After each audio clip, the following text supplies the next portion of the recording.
Dear Mr. President, distinguished guests, dear friends, dear colleagues, and thank you, first of all, Partido Popular, for bringing us all together here in Madrid. I wish you all the best of luck in the upcoming elections.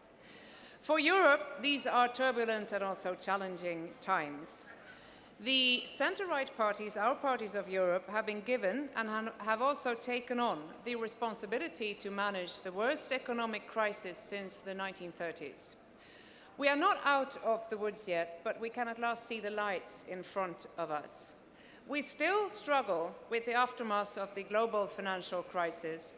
We have done a difficult job pretty well so far, but short-term crisis management has delayed some of the necessary long-term challenges that we need to meet. We still have to deal with our lack of competitiveness in strategic areas and in far too many of the EU member states. We still have to deal with unemployment and growing social exclusion. In parallel with the deep and lasting recession, we've been forced to take on challenges along our closest borders. Europe is now facing a militarily aggressive Russia, which does not live up to any of the agreements and treaties that used to be the base for peace and security in post-war Europe. The Russian invasion of Georgia in 2008 gave us a clear message that Russia, under the present leadership, is prepared to use military force to promote its policies in its neighborhood. That was also the message when Russia started the war on Ukraine, the annexation of Crimea and the invasion of Donbass. But rest assured, we remain firmly committed to Ukraine's and Georgia's sovereignty and territorial integrity. On top of this, we now struggle with the worst refugee crisis since the Second World War. We face political resentments of the financial crisis, leading to a populist swing among many voters. Voters all over the continent ask themselves if politicians are up to the task to find solutions to these challenges. As we now navigate through yet another crisis, a strong EPP and a strong EU with Britain in the Union is needed more than ever. This is not the time to split up Europe. Our task is to work out the solutions, not to implement the dissolution of Europe. The EU has often developed and managed to come out stronger from previous crises. We must do our utmost for this to be the case also this time. We need to continue to show will, vision and leadership in uncharted waters. In the imploding southern neighborhood, we've seen a seemingly endless parade of political disasters, creating the one humanitarian crisis after another. That's the result of bad governance. The refugee crisis highlights the uncertainty in Europe's neighborhoods, but it also highlights the need to push for necessary structural reforms and a continued sound economic policy. We need a competitive Europe which manages to absorb and integrate all the people who have fled here in order to stay alive, but also to restart their lives.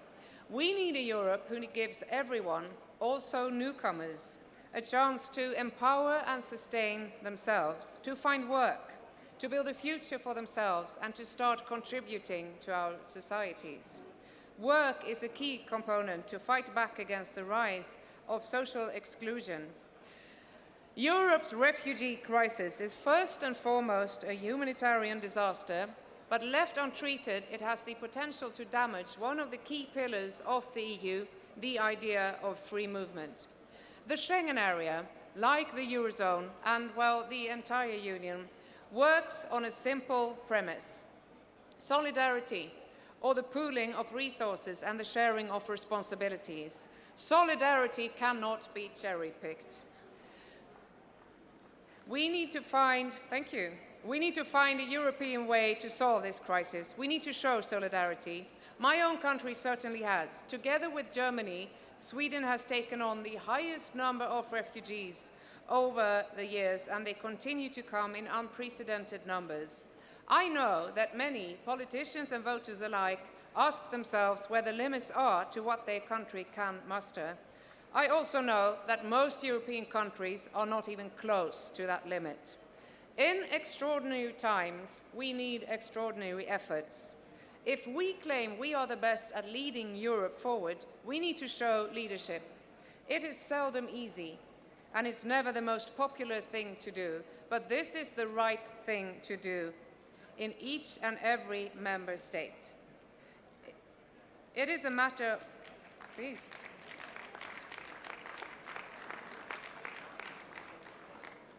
This is a matter of standing up for what we believe in. The ideas of the open society are challenged in a way they haven't been challenged for many decades, from outside but also within our own societies. Now, as vigorously as ever, we have to defend our democratic values and the rule of law. This is not the time to undermine the open society and surrender to its enemies.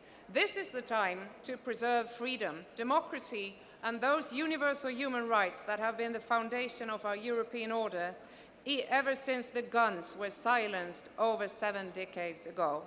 These are the values that have made our societies resilient and strong.